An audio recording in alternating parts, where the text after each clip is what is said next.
Sri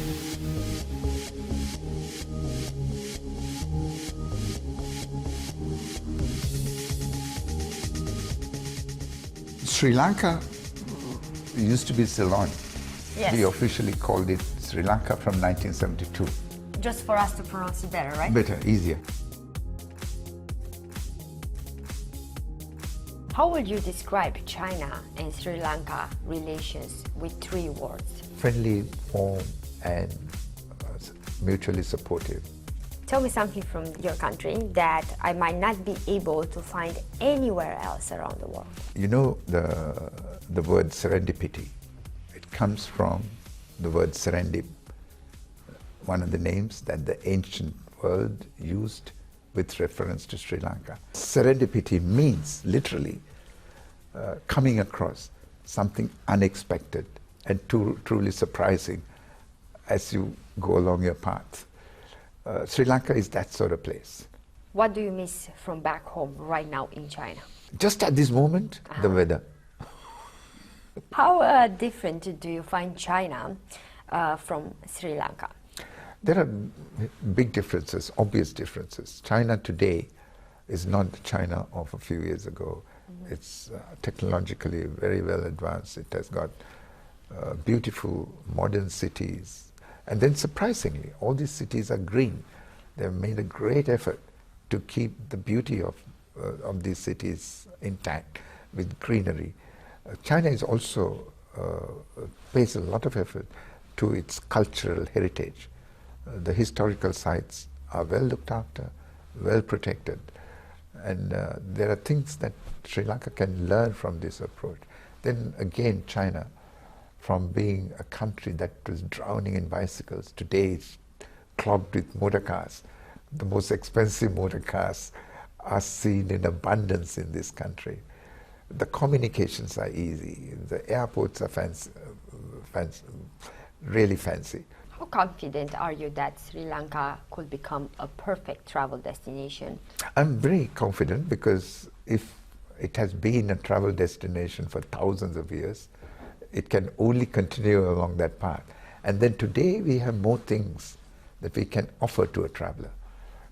In addition to natural sites, our historical sites, our fancy beaches. I mean, hundreds of kilometers of golden sand, warm water. This is something that you will be hard-pressed to find in many countries. The friendly people, the smiling people, the food, all this combined to make it an ideal holiday destination.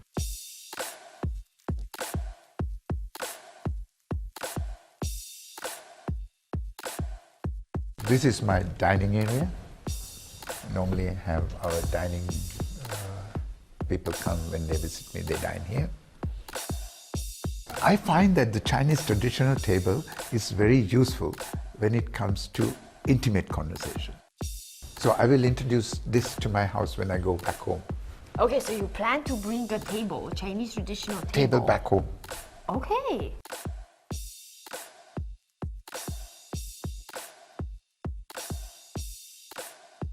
What are your favorite things to do when you do have free time here? Because I know you're busy as an ambassador, but when you do have free time, what do you like to do? Where do you go?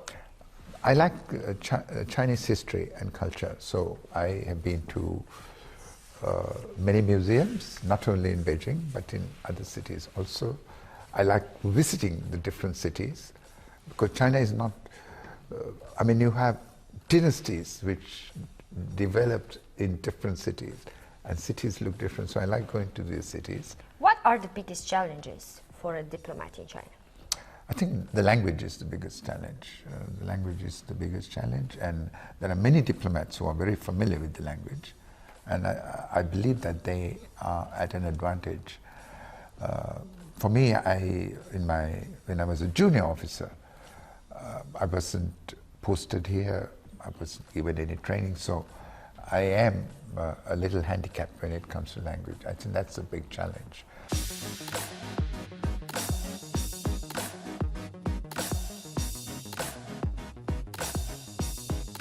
Are there any plans for collaboration between China and Sri Lanka when it comes to a cultural point of view? We have a lot of plans.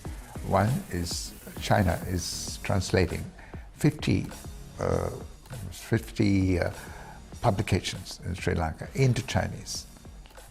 These are well-known known books which are being translated into Chinese.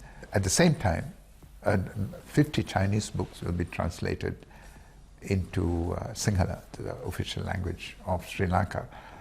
We also have the Confucius centers in Sri Lanka, which is a very important thing. I told you earlier about the movie that we are planning to produce, which will make Sri Lankans more aware of China, its history, its culture, and its absolutely stunning advancements in technology and modern agriculture. So at the same time, we would also like to make the Chinese more familiar with Sri Lanka, its history, its ancient history, its beautiful beaches, kilometers and kilometers of uncrowded, clean, golden beaches, warm water, the tea-covered mountains, the food of Sri Lanka. Now, food of Sri Lanka is very special because it has been influenced by different cultures over the centuries, whether it's the Arabs from the west, the Indians from the north, Chinese from the east, Thais, then the Europeans, the Portuguese, the Dutch and the British, and of course our own indigenous cuisine. So Sri Lanka has a very interesting cuisine and a diverse cuisine. We would like that part of the world, our culture, to be known to the Chinese, and of course, without saying, without any hesitation, the smiling, welcoming nature of the people.